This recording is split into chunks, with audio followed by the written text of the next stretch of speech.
welcome to the Effective Facilitator Workshop.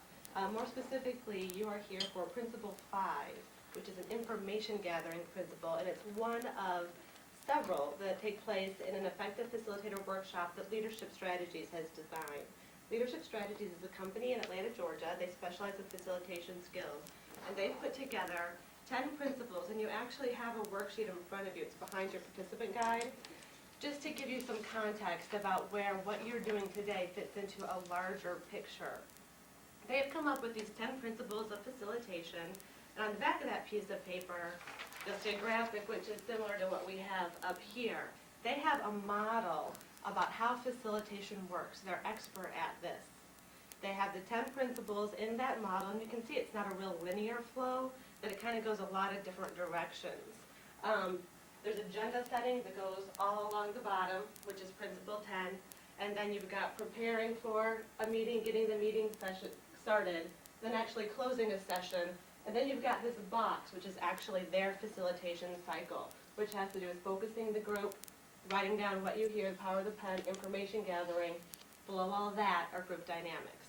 So they have this whole model that they spend 3 days with folks, getting them trained as facilitators. What we're going to do today is we're going to start right at number 5 with information gathering. And I think from what I can gather from the materials that they've sent me, that this is where they start their workshop, even when they do the whole full 3 days. They don't necessarily start at number 1. The reason is because information gathering, the subtitle, as you can tell by your participant guide, is know your tools and how to use them. So what we're going to be doing tonight is we're going to be giving you tools that you can use as a facilitator to manage the conversations that you are playing that role in. And that conversation could be anything from a process design meeting, a brainstorming session, family dinner, whatever it is that you want to go a certain way. These are tools that you can use towards that end. So they start here because they fill your tool bag with 8 tools. So when we look at the agenda for today, which is the first page of your facilitator's guide, I also have it up here so I can check off what we get done. It's basically, after we go through introductions and expectations, all of the tools that we're going to talk about today. We're going to start with starting questions, how you get a conversation started, reacting questions, what you do when the conversation is in process to react to what's going on, floating ideas, listing, brainstorming, grouping, prioritizing, and lobbying. So those are the tools that we're going to put in your toolkit today. And then, if you were going to go on with the Effective Facilitator Workshop, you could pull those out and practice those over the next 2.5 days so that you really got very expert at using those tools. Any questions about what we're going to do today on the agenda? So the main objectives for this evening, they are to identify these facilitation tools so you guys can identify them and then actually use them. So you will be practicing using these as we go throughout the day.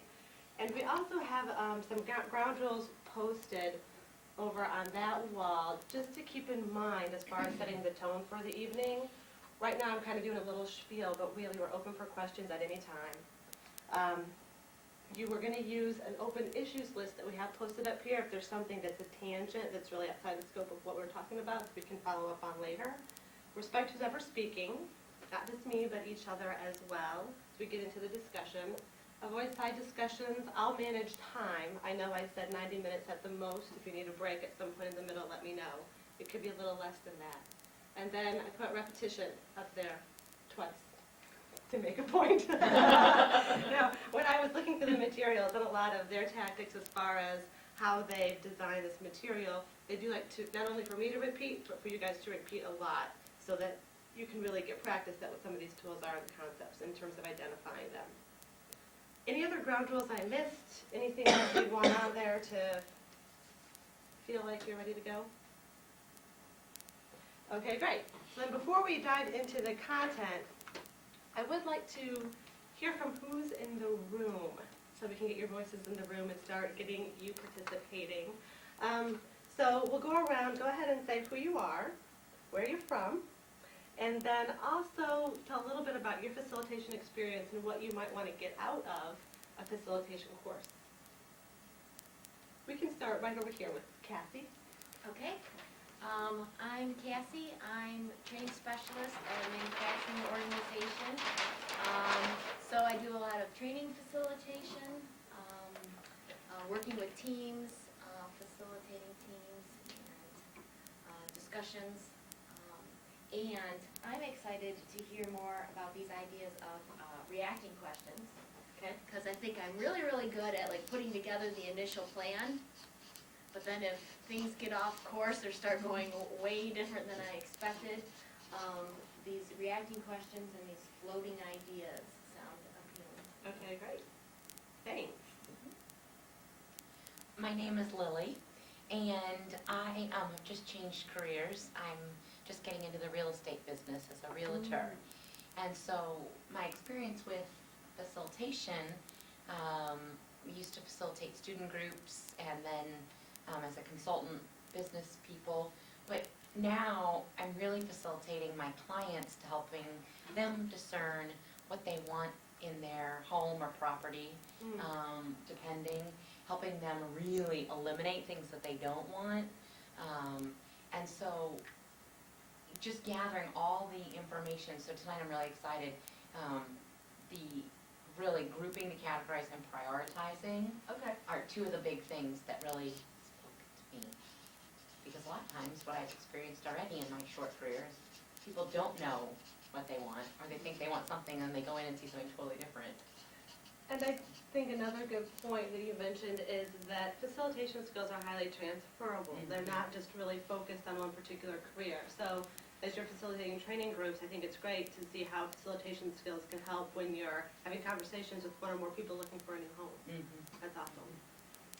My name is Blassa, and I work with teachers and principals, and I really facilitate a process, and it's a process of accreditation that the schools are going through for early childhood programs.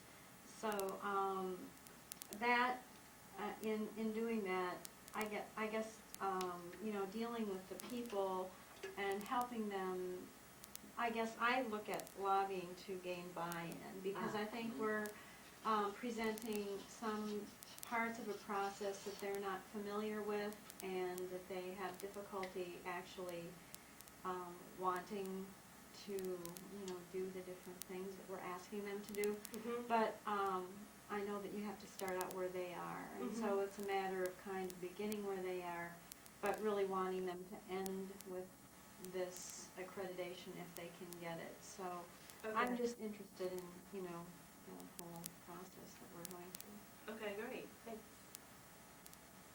My name's Doug, and I work for, I'm in direct marketing as a database analyst. And one of the challenges I have is letting the people that I work with understand what I do and to train or teach them the difficulties in some of the things that they request of me to do. So a lot of times they think, oh, this would just be a 5-minute project, when in actuality it could literally be 2 or 3 days of having to go back and reformat things and things that weren't in the original scope of the project. So it's probably the things that I would be most interested in today are the list together details as well as the prioritization. Okay, great. My name is Stephanie, and I am currently in between things and looking to get into education and teaching. So I realized that facilitating is not so much teaching exactly what's happening, and more along the lines of focusing and keeping things on track. But I think I can learn something out of this as well.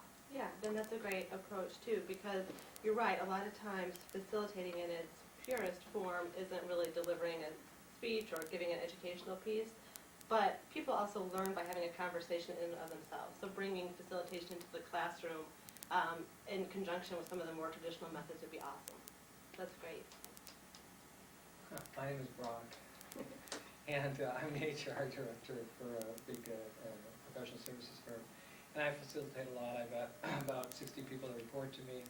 We have team meetings, management meetings, a lot of those kinds of things. Plus I also get called in to facilitate through messy situations.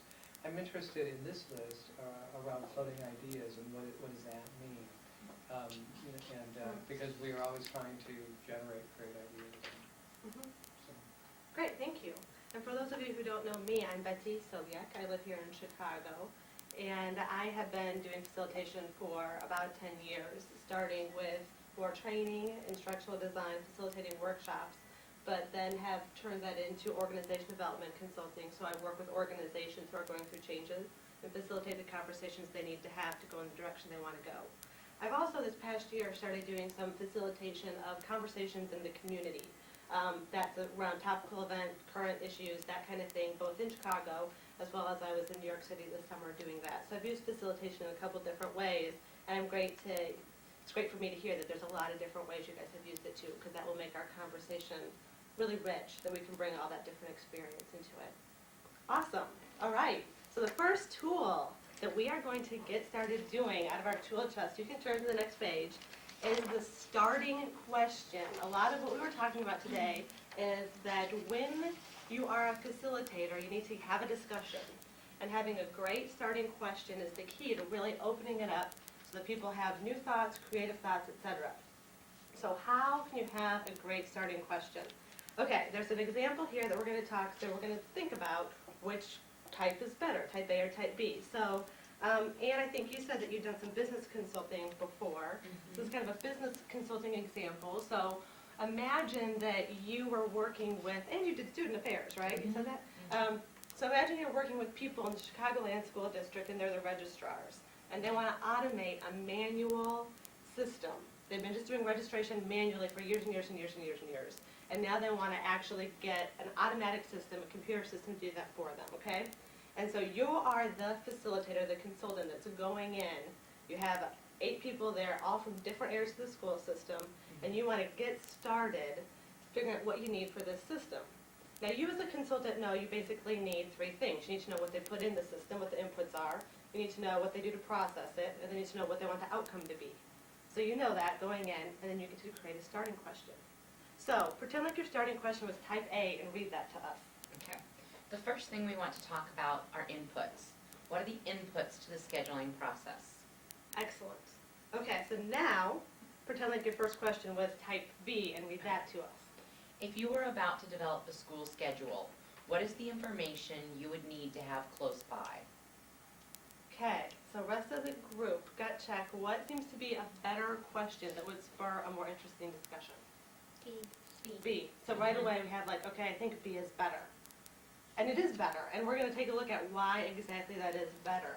So if we look at first, and we're actually going to look at both of them, because type A has some good points, like type A might work, it might get you where you need to go, but type B is a better question. But thinking about type A first, what are some of the good points about type A? Are there any things that you liked about it? It's very focused, very narrow in scope. Yes, it's very focused. Anything else? Sounds like the person knows what they're talking about. The first thing we want to talk about is this. Okay. So person knows what they're talking about. they've kind of established an order. So if this is what we're going to do first, probably the things we're going to do also, this is the first step. So that's a good safe time to the group. Okay, so to establish an order, and you picked up the word first as really being a word that says that to you. Okay, good. What did you like about type B? What were some of the strengths of that? It was more focused to the situation of the school, Okay, not so technical. Okay, not so technical. It gets you in the mindset, like puts you right there. Like I'm actually doing it. Okay, good. It's more open-ended so that the person who is answering would more than likely give you an answer that is most prevalent on their mind first. If that makes any sense. Yeah, more meaningful to them. Right. Yeah. Okay, good. I picked up on that word if. If you were about to, that kind of makes it Much seem more like creative. infinite possibility.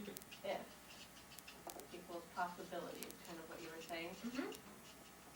Okay, so there are some things about A that are good. It is focused, the person knows what they're talking about, there's an order. And it's really easy to ask type A questions, especially if we don't give some forethought and prepare ourselves for the kinds of questions we want to have. Then type B, which just felt better to everybody, some of the reasons might be because it's not so technical. It puts people in the mindset like they're actually doing it, more open-ended, more meaningful, and the if at the beginning made it seem like there are a lot of different possibilities, like maybe there's not one answer they're searching for, okay? And you guys really are right on, especially this one about putting you in the mindset. There's something there that makes type B question a far superior kind of question. And I'm going to do a short exercise to really hit home as to what is different about it. So right now, close your eyes and just listen to me, okay? Close your eyes. I'm going to read type A again. The first thing we want to talk about are inputs. What are the inputs to the scheduling process? Okay, open your eyes. Anybody have a vision with that? Anybody have anything that come to mind, a picture? I had a flow chart. Kind of a flow chart, something technical again? I almost felt like physically kind of heavy, like, oh, it's like hard, like a lot of work. Got to figure out the inputs. I gotta figure it out, yeah. Okay, so close your eyes again. And if I read the type B question, imagine, or if you were about to develop the school schedule, what is the information you would need to have close by? So that time, what did you picture?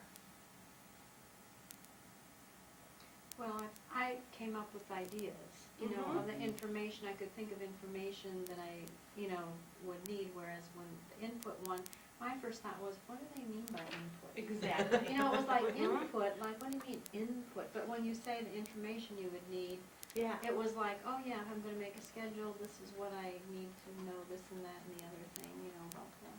Exactly. Like you were put in a situation where you could imagine like starting to do it.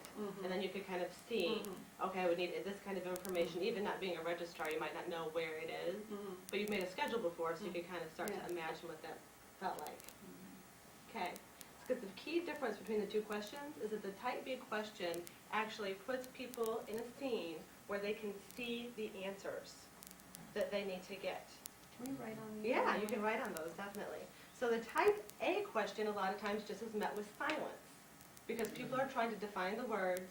They've got a flow chart that they can't read, like whatever the situation might be, and they just kind of are trying to make sure they have a right answer. Whereas the type B question, you've created an environment where they can actually see the answers you're looking for, and they just can immediately start saying some of those words. If you turn to the next page, we have some tricks to make sure that you ask a type B question whenever you need to. And Amy, Cassie, you did hook onto one of those right away. And it's the starting words. There's a box on the next page. And if you start your question with think about, or imagine, if, or consider, right there you've got people going to kind of an imaginary place, trying to create a scenario based on what you're saying. Now, the other thing that's interesting is that there are actually 3 steps to making a really great starting question. So the first one is to use one of those. And those are called image building phrases. So the first thing you do is you start with an image building phrase. Okay? And then the next thing that you're going to do is you're going to expand the image.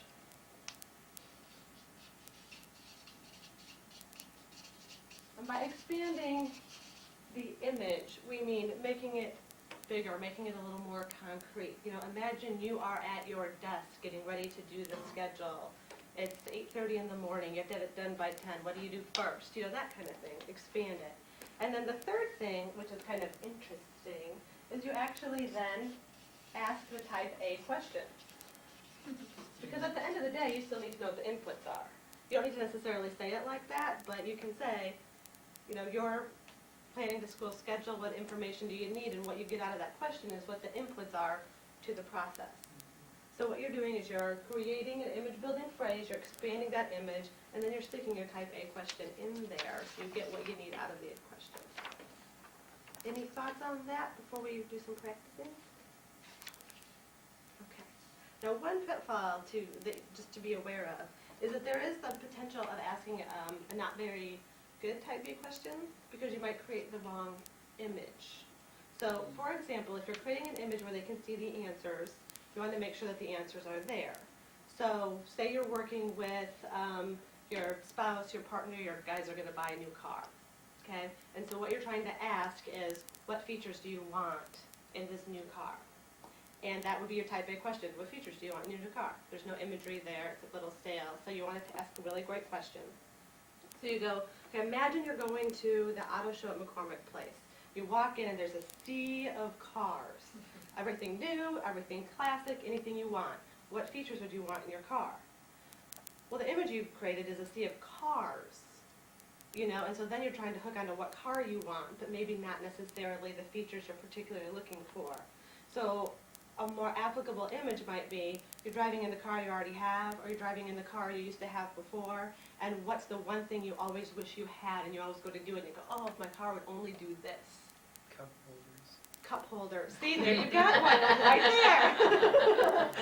Exactly. Hot holders that are big enough. Right. Mm-hmm. So you see the difference? And don't spill. Yeah, so you want to make sure. Okay, so what I want you to do is work with a partner. How about the two of you, you two, and the two of you? And I want you to come up with a type A question and a type B question on planning a vacation. Okay? You're working with a group of people, you're going to do a big group vacation, and you want to get the conversation started. People are with a big group. Yeah, like maybe 5, a family vacation. It doesn't help at all. Okay, type A would be, where do you want to go on a vacation? That's easy. Yeah, Where do you want to go on a vacation? yeah. Yeah.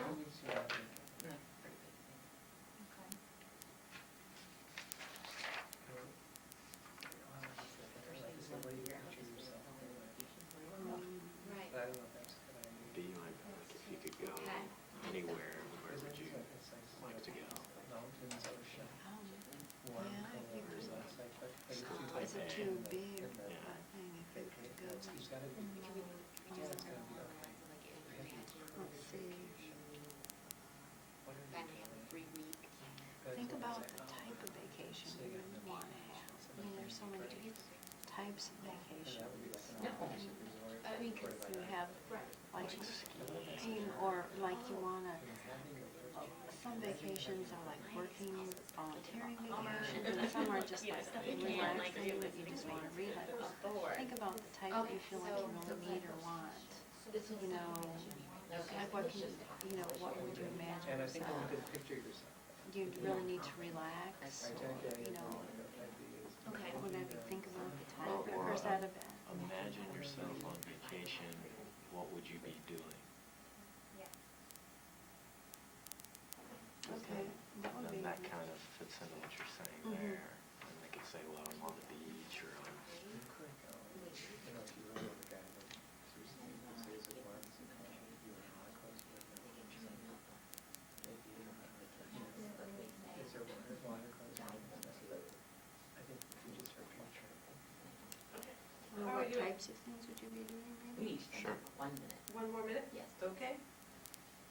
And can you all favorite things you like to do? And where do you want to go to do that? What would that look It's like I have to hold on. And where would you be? 240 calories, right? And chicken soup for. like? You can do anything. You can do all things. Okay, so I see that most people are finishing up, Tell me because we did it. because now everyone's snacking, which is good. Okay, so let's go around, starting over here, and say your type A. Actually, let's go around and have everybody say their type A question, and then we'll go around and do the type Bs. So we'll start here. You type in and you would be. Okay. So our type A question is, where do you want to go on vacation? Right, we're gonna do vacation. I don't know. Okay. Ditto. Okay. Ditto. Yeah, and that's exactly how it works. Like, the type A's are really easy, and as facilitators, it's very easy to default to a type A question. What do we want to do for the company picnic?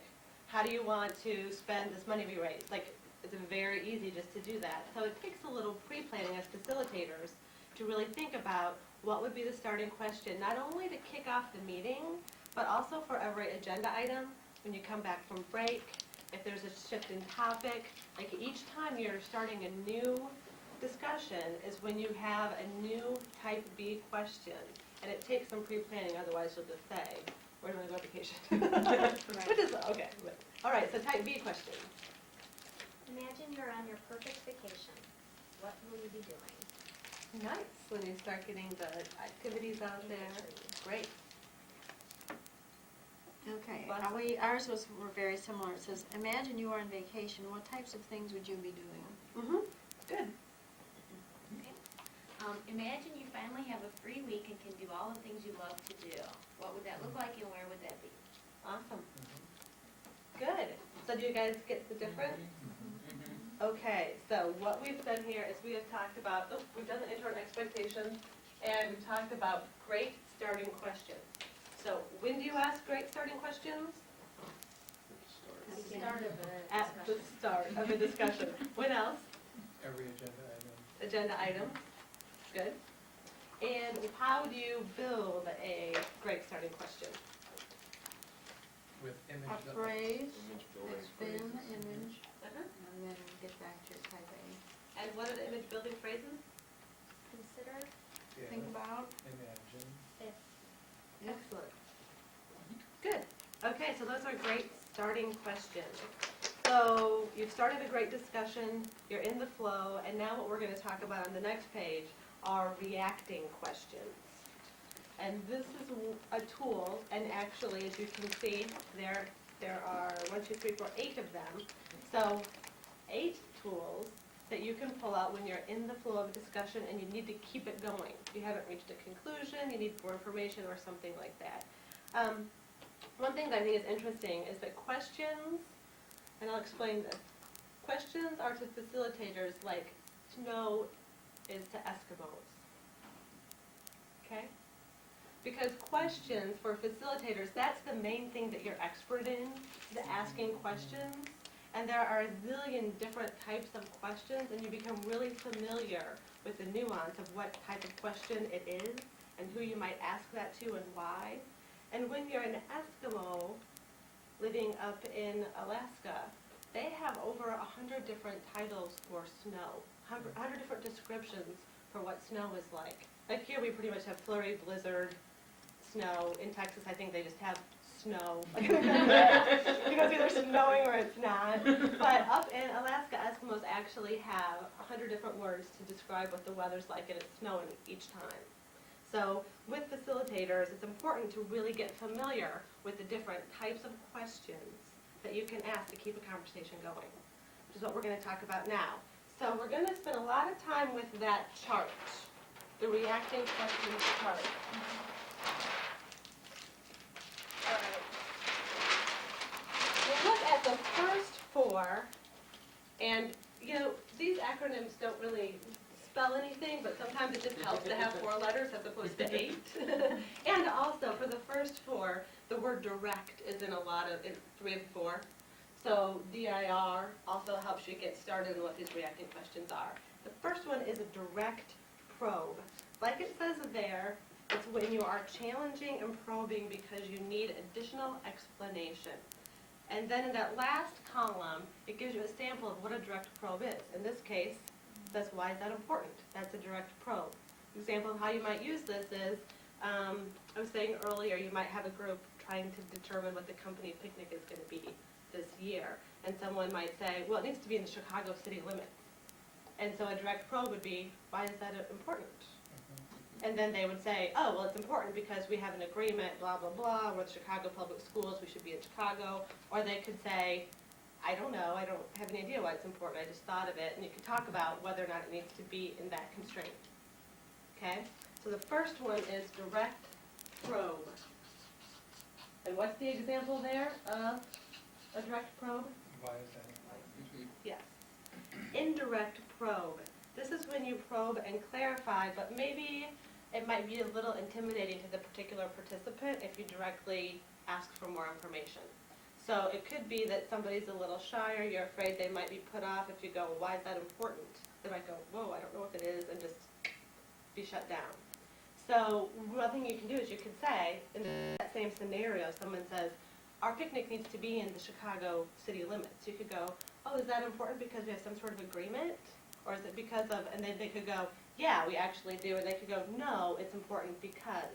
And it gives them a little direction and something to react to, but it's a little less direct than just challenging what they're saying. Okay? So the second one is indirect probe. And an example of an indirect probe is? The reason that's important because you haven't agreed? Yes. Is the reason that's important because. Okay. The third one is redirection. This is probably something you're familiar with. So say we're talking about the company picnic, and then someone says, well, I think the holiday party should not be at a hotel like it was last year. And you go, exactly, as you can read in that example there, that's a great point, but we should put that on our issues list and transfer that to the holiday party committee. So it happens all the time. And if you don't think it's a great point even, you could just say, you know, that's a point, and we'll, that's an issue. And we'll, That's the stupidest thing I've ever you could How do do I that. argue? That's direct probe. Right. Really? Yeah, and then you might want to, I don't know, follow that up with something else. Okay, so redirection. We all seem pretty comfortable with that.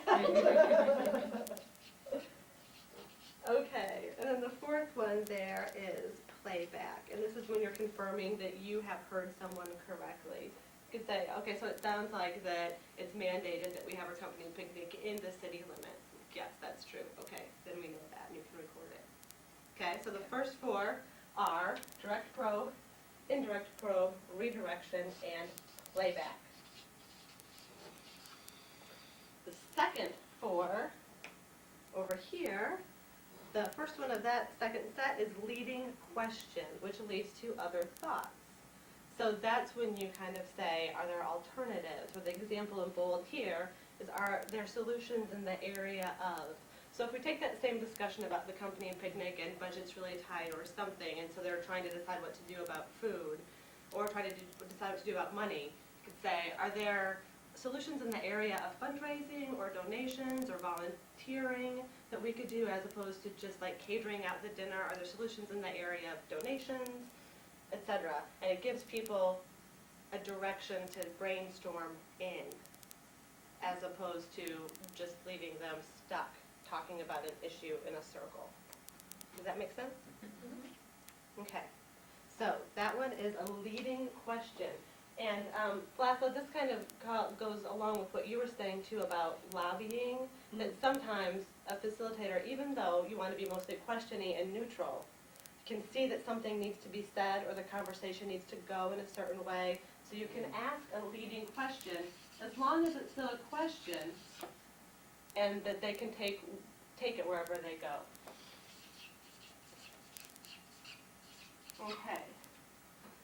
So then the next P is a prompt question, which is one of the easiest ones, where you just go, anything else? What else?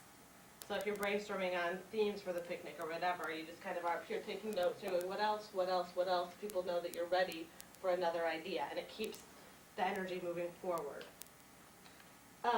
The tag question is similar, and that's also something when you want to keep the energy moving and say people are sort of drifting off, drifting away, or someone's had the floor for a long time, you can just kind of step in and go, now that's an important issue, isn't it? And then people kind of go yes or no, or you know that they're not paying attention, and you just kind of try to get some contact that way. So that's a tag question, where you just kind of tag and isn't it on the bottom. And now this last one was one that several of you were interested in, and it's called floating an idea. And this is when you as a facilitator actually give a possible solution. You say, well, what about this? Or are there benefits to this? And it's a little bit tricky because, again, in your role as facilitator, you really want the group to be owning whatever it is that is chosen, that is the final decision. but sometimes they're just not thinking of something, or you have an experience, or you have another example that you could throw in there. And so floating an idea is something you can do, and the way you do that is you do it like a question. So an example that was used actually in the preparation video for this was that Michael Wilkinson, one of the partners, one of the founders of Leadership Strategies, was saying that he was working with a company and they were automating their payroll strategies. Like they were going from, actually manually entering systems to one computer per floor, and then they were trying to figure out how to get their field people. And so what he was trying to do, because he knew about some technology out there, like laptop technology or portable computer technology, and the group really wasn't going there. So here he wanted to float this idea of, well, what about portable computers? Or what about some other technology? Are there any options like that we want to explore? And then see what happens with the group. Like, oh, yeah, that's a great idea. I know a lot about that. They look confused. The key is, if they jump on it and go, yeah, that's an idea, you want to follow that up to make sure they really understand it with, well, what are the benefits? How come it's a good idea?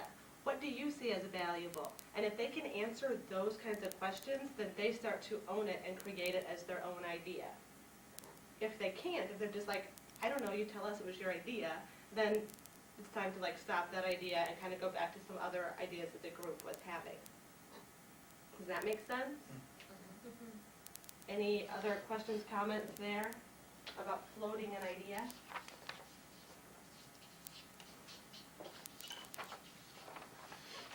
Okay, so we are going to, before we move on, do a little exercise to help you guys in thinking up these kinds of questions. I'm going to give you cards, direct probe, indirect, oops, you got two, that's okay.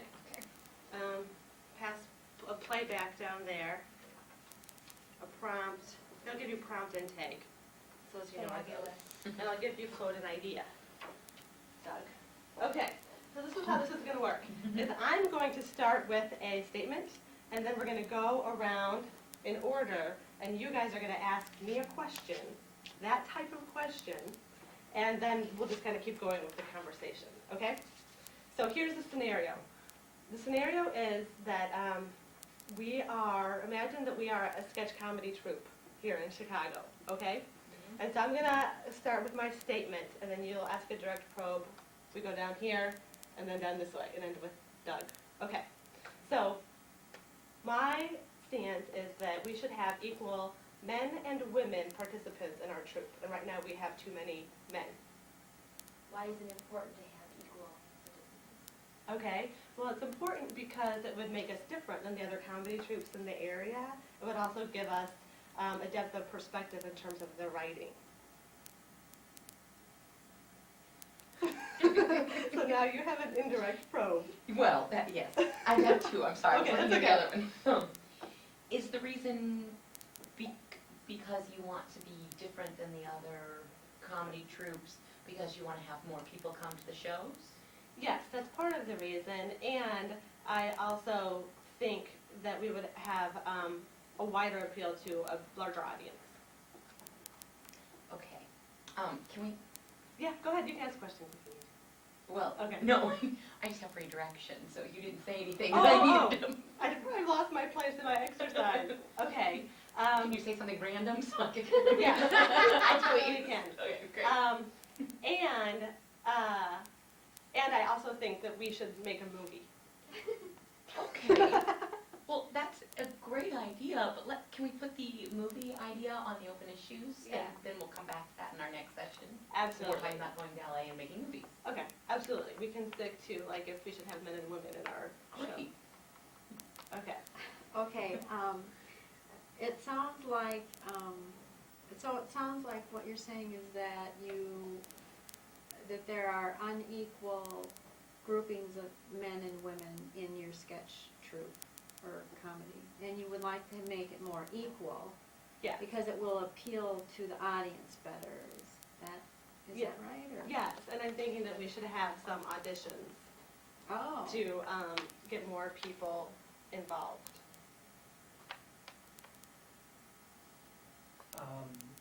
Let's see, is there any other way to have kind of fair gender input and to create this sort of sense of equality besides just the numbers of people representing each gender in each group? That's a good question. It could be maybe they're not all like writer, performers, et cetera. Maybe we just have some people writing or involved tangentially that are of the different genders or different diverse groups.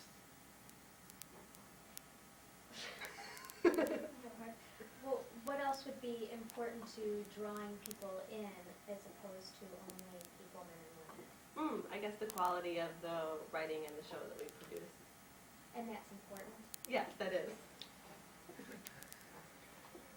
What if you had some gay men in the troupe? Would that sort of be similar to, you know, having a female perspective?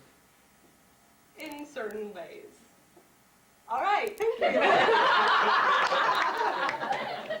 No, thank you very much. So anyway, thank you for playing that game and practicing those kinds of questions with me. Any questions about them? Any thoughts?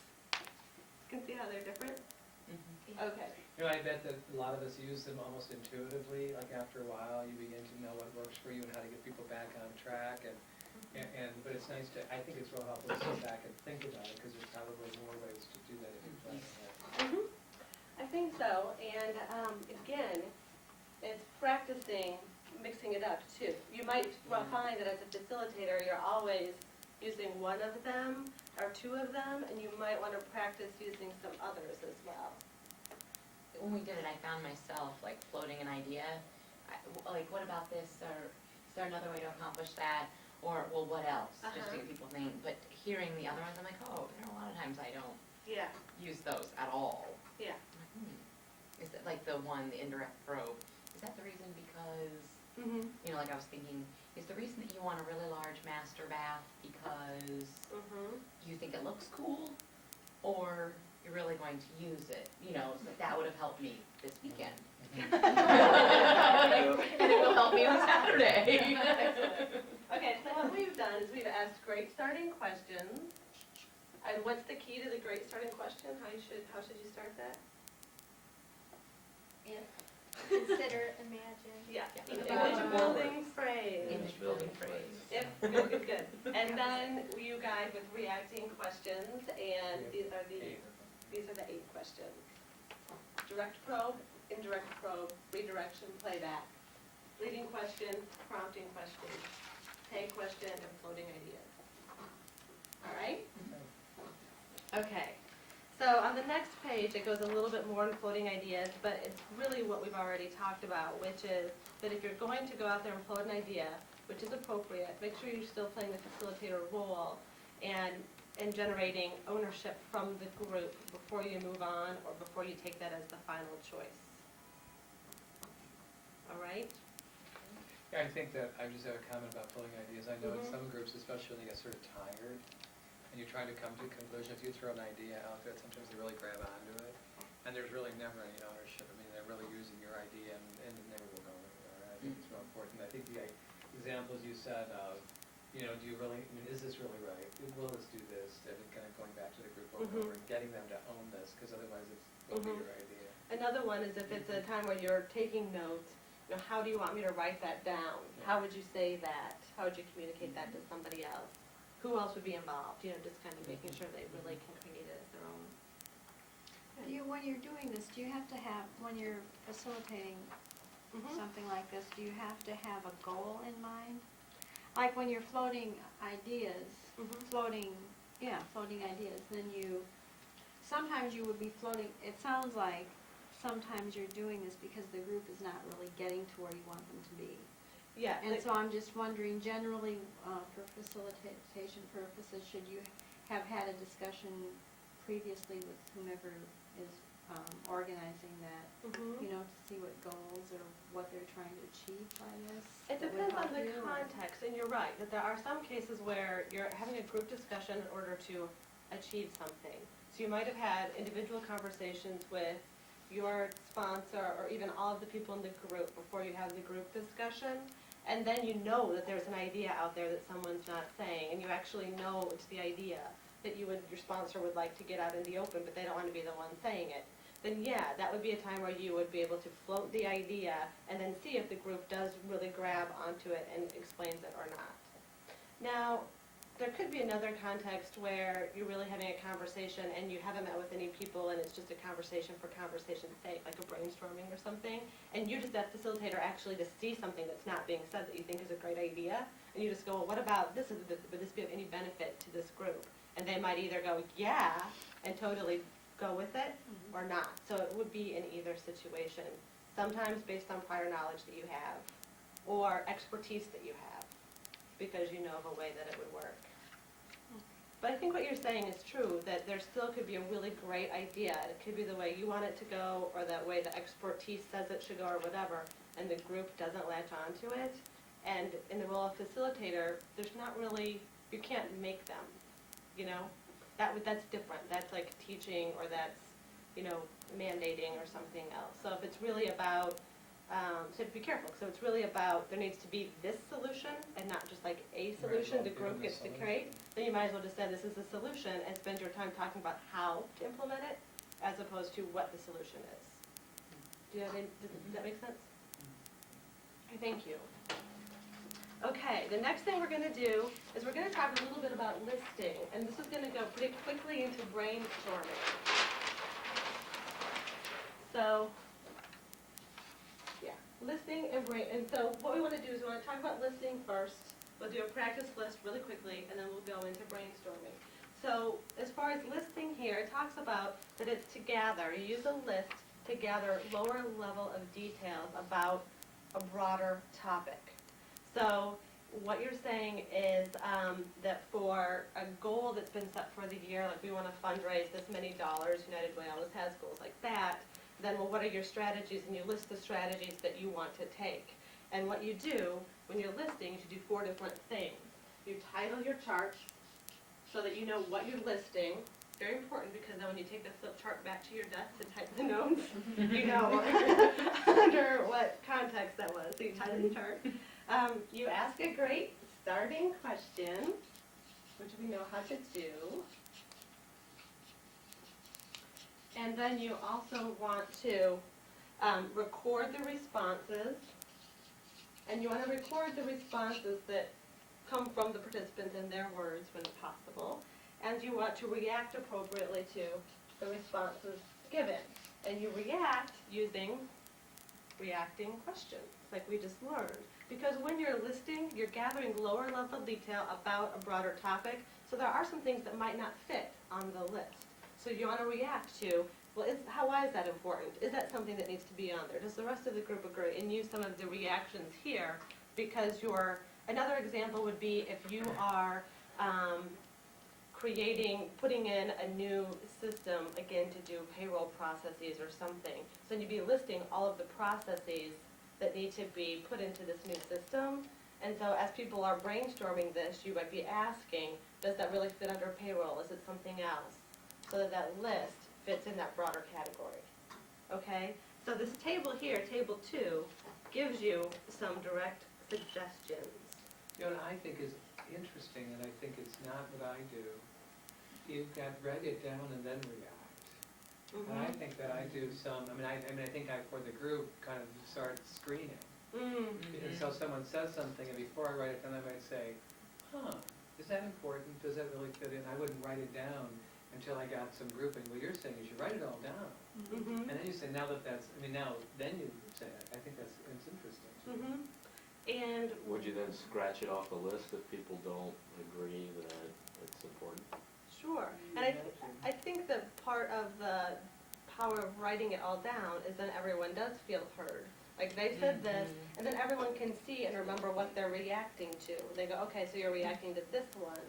You know, you don't think floating ideas really works, blah, blah, blah. And then, yeah, you could probably remove it if there was consensus that it shouldn't be on that list.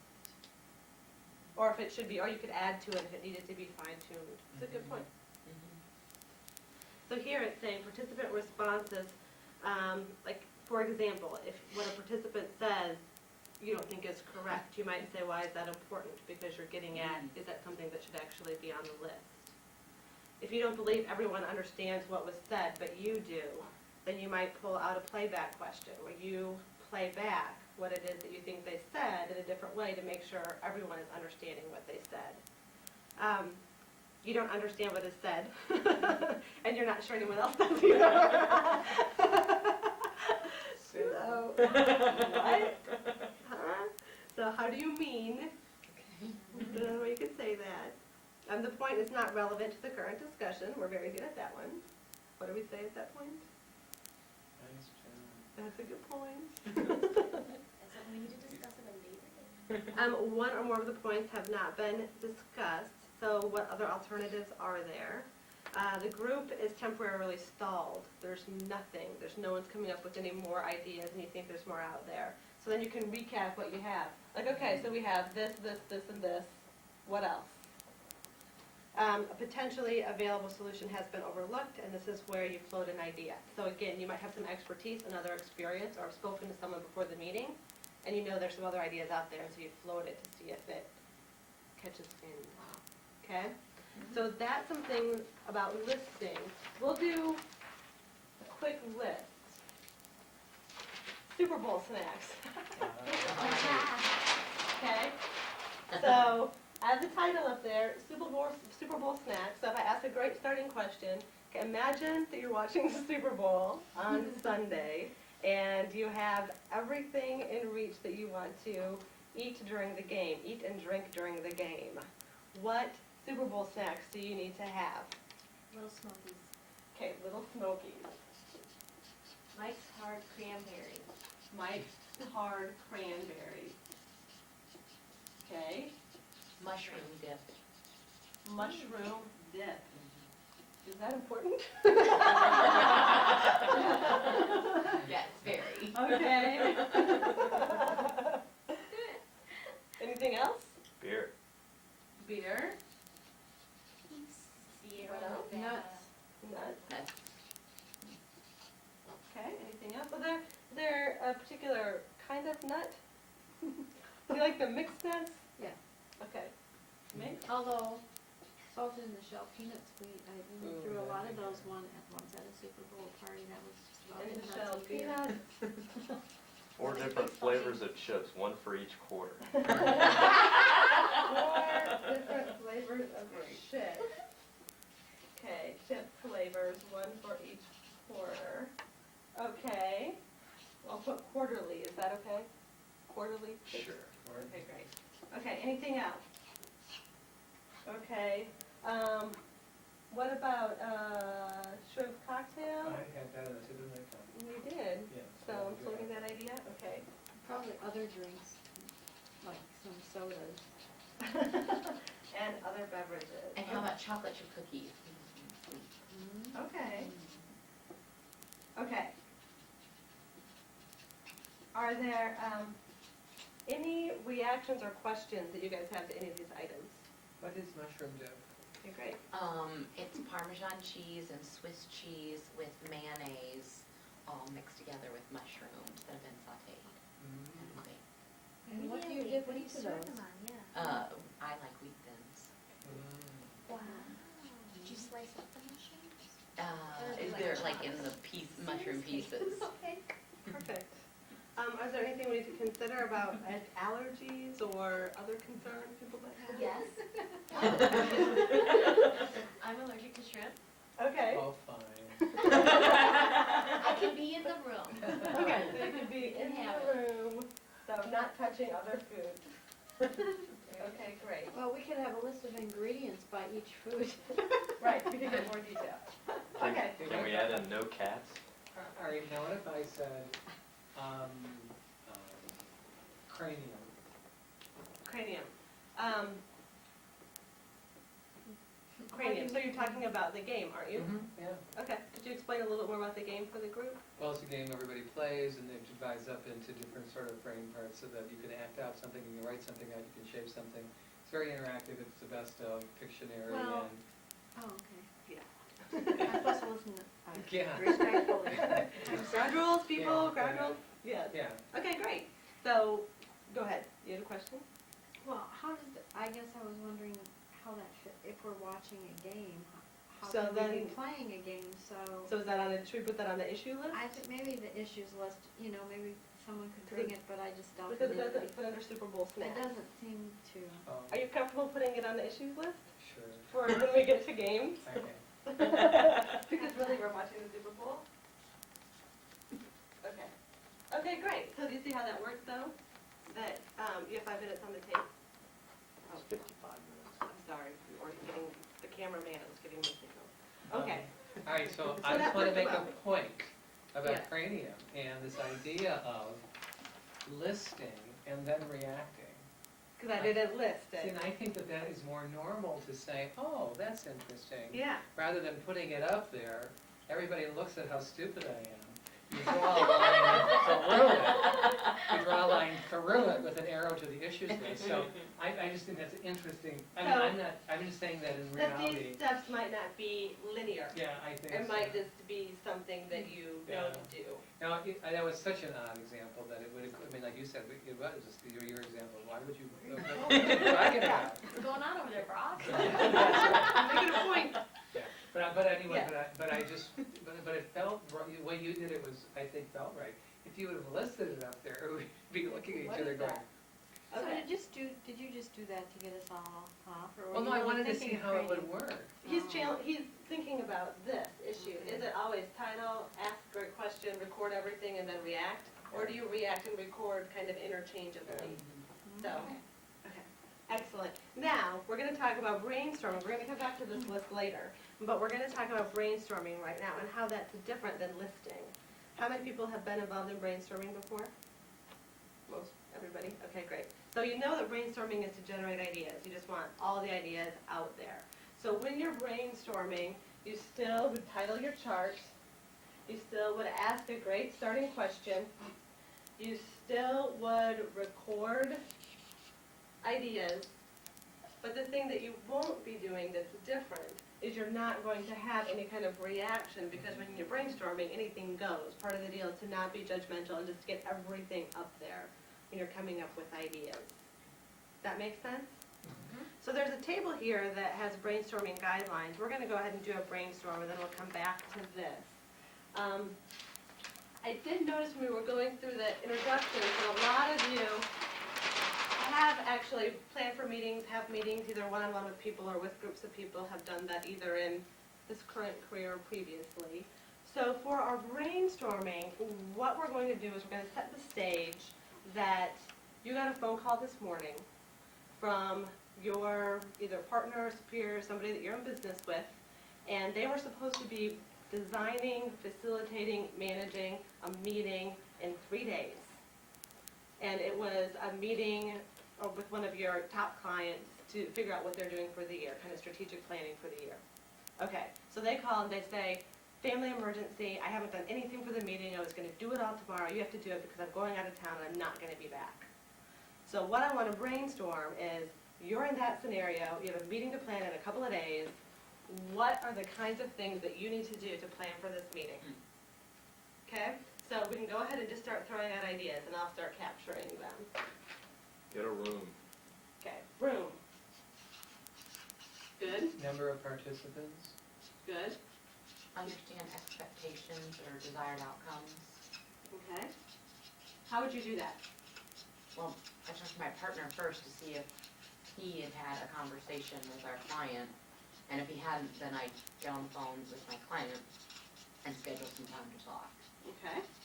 Talk to partner, talk to client. Talk to does that work? partner, and if the partner had already talked to the client, Okay, then I just run the ideas by the partner, or by the client. Like, here's what, Michael told me, blah, blah, blah. okay. Playback. Excellent. Exactly. What Figure out else? what materials you might need, and then get, either get them together or write them, or zip copy them, or Get whatever. them, write them, copy them. Okay, let's see, logistics, I'm thinking more about equipment like technology. Do you need an overhead projector, do you need an LCD projector, do you need flip charts? Good.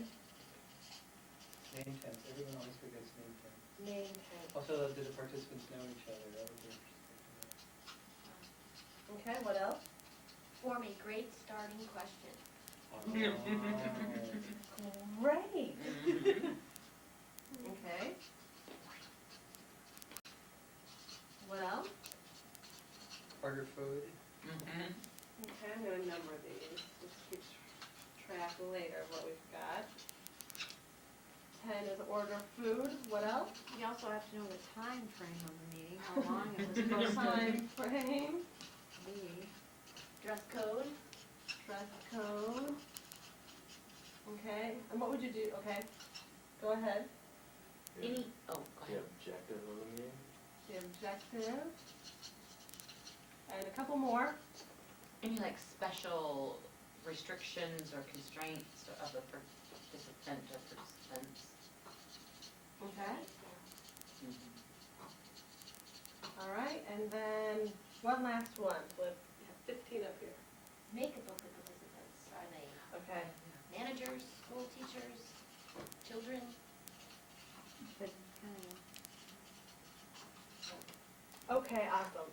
So for preparing for a meeting, we have 15 items. You need to get a room, you need to know the number of participants, understand the expectations, talk to your partner, talk to the client, get the materials together, get the equipment, and name tents. Do the, know if the participants know each other, have a great starting question, order food, know the time. The objective of the meeting, any special restrictions for the participants, and also the makeup of the participants, who's in the room. So you get a laundry list of everything that needs to be done. And on page 5.7, there is actually a list of guidelines when you are brainstorming. You want to set the objective clearly.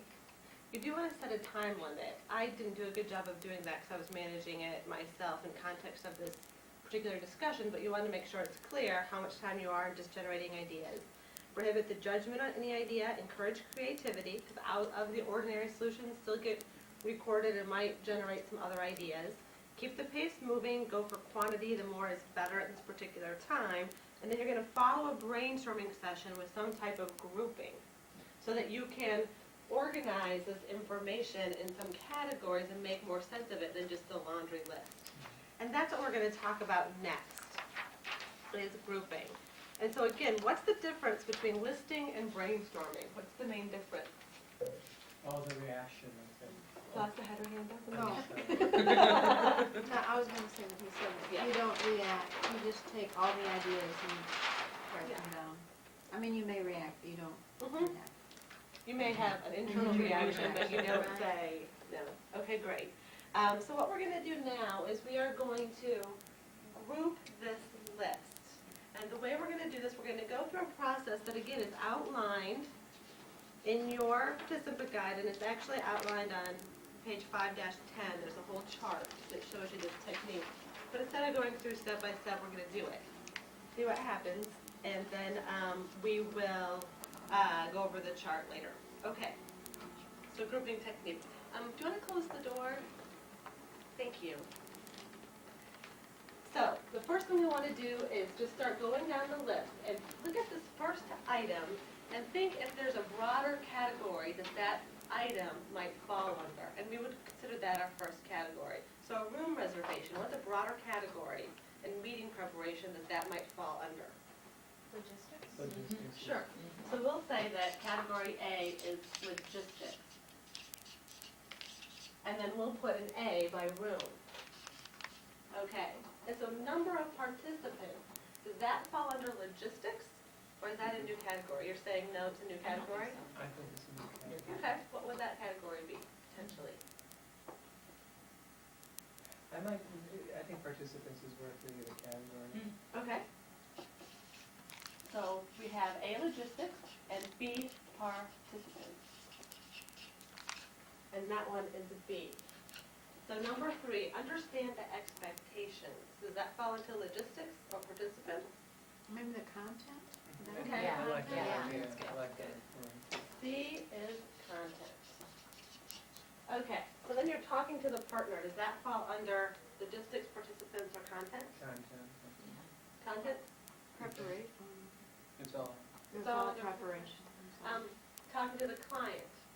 establishing content. Okay, so that's content. Materials, getting them, writing them, copying them. Logistics. Okay. Okay. Equipment, the LCD overhead chart, Definitely. logistics. Do This the one is, do the people know? know each other? B. Participants. Starting question, a great starting question. Content. C. Okay. Ordering food. A, Excellent. The time frame of the meeting. A, The dress code. A. Objective. C. Special restrictions for participants. B, And the makeup of the participants. B. Excellent. So now what we have is we have 3 categories: logistics, participants, and content. And then if you were working with a team of people, you could divide up what was going on and assign it to different people. See how that works? Any questions on this particular process? what if you, I mean, I thought materials might be a separate item, Mm-hmm. just because there's so many activities around them, creating them, identifying them, copying them. Mm-hmm. We didn't decide to do that as a group. Well, how do you make a decision as to what are appropriate categories, or how many is enough for a? Mm-hmm. What you could do now, after they're grouped, is you could go back through and see, okay, so under logistics, what kinds of things do we have? We have room, materials, equipment, ordering food, the time frame, and the dress code. Do those still seem to fit together? And then if you're assigning them to somebody, it could be, okay, I'm assigning this to Kathy. Now, are those things that you can handle? Is there anything there that sticks out to you? And then kind of go, materials seems like it's a huge thing in materials development. That could be its own, and then we might choose category D and do that. So it's kind of going back through the list before you actually make assignments to make sure that everyone's clear on what things mean. Okay? Excellent. So those steps are there on page 10. It's a table for the grouping technique. The top one is interesting because you want to maybe be considering these potential categories as you're brainstorming so that you can float ideas if you need to as a facilitator, or people don't really know. You guys are pretty experienced in this, so you can come up with categories right away, but depending on the group and the topic, they might be kind of confused as to what a category might be. So be thinking of what those are. Arrange the list so that they can see them. Make sure the participants know the objective, why they're actually going through this grouping. And then start to ask the participants to define the category for each item, write the names, and then evaluate each item on this list, like we did. Ask for a category title for each of the groups, and then tag each item on the brainstorm list with the appropriate letter. So this way you can take good notes afterwards too. If you wanted to, you could actually rewrite all of these under separate categories if you had the time and it felt like that would be a more reasonable way to do it. And then you continue these steps until everything has been categorized, and then step 10 is to review, to make sure that they can be consolidated, that they're appropriate, etc. Any thoughts, questions? Okay. Well, you know, what I really liked was how you took each item, because sometimes I might take a look at that and just say, okay, what are categories here, and make the categories.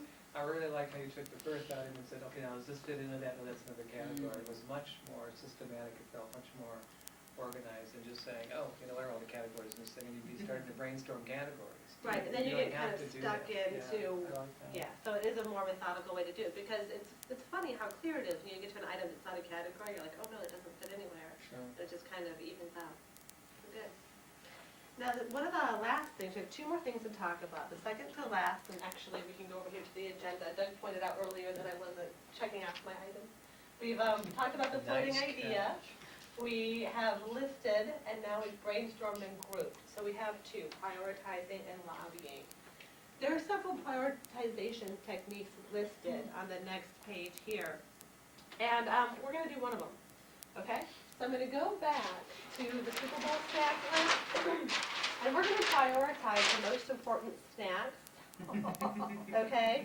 So what happens is you each get 2 voting dots, and then you get to go up there and vote for your particular favorite snacks. Now you could use both your dots on the same snack if you wanted to weight it, or you could, vote for 2 different items, and we'll see what happens.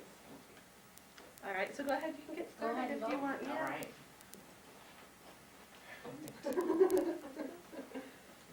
I think I said not touching other food. Shrimp not touching other food, very important. Mhm. Yeah, I wish I had a few more stickers. Would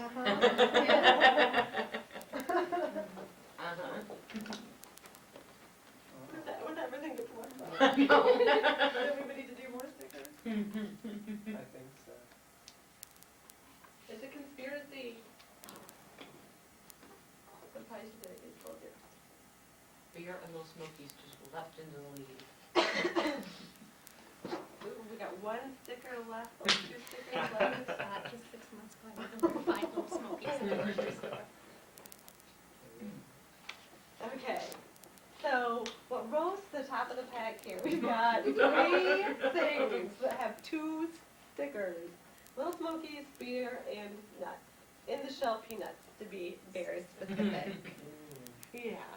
So anyway, this is just one technique, and you can do it by giving anybody 1 sticker. You could have categorized this before underneath beverages, warm snacks, cold snacks, I don't know, something that you came up with, and voted that way. But one thing you can do is actually give people a tally, and they can vote for 1 or more items based on how many dots or stickers you give them, and that's a way to get people moving, and then also to see where they vote.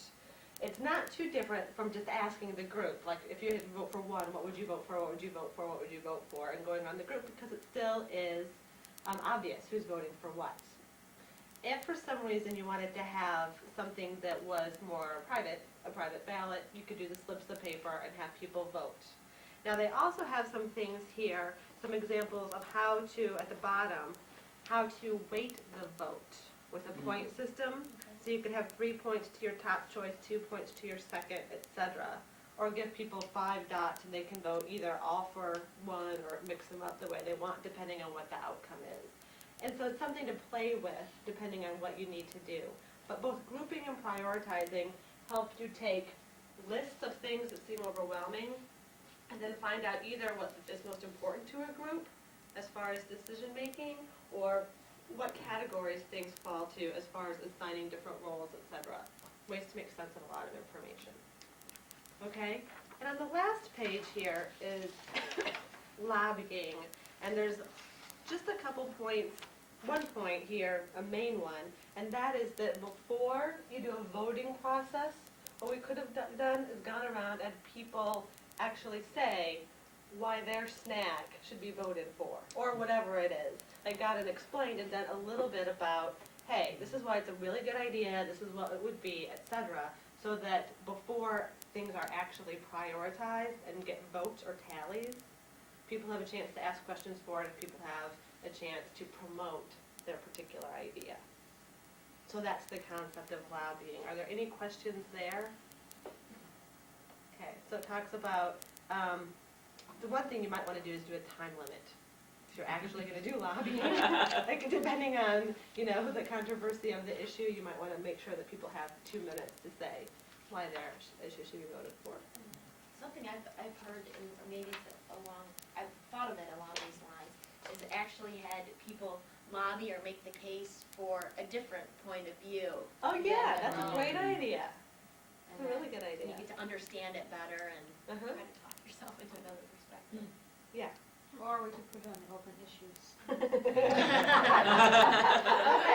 so if you look over here at the agenda, we have talked about different tools as facilitators that you could use. We have talked about starting questions, we have talked about reacting questions, floating ideas, listing, brainstorming, grouping, prioritizing, and lobbying.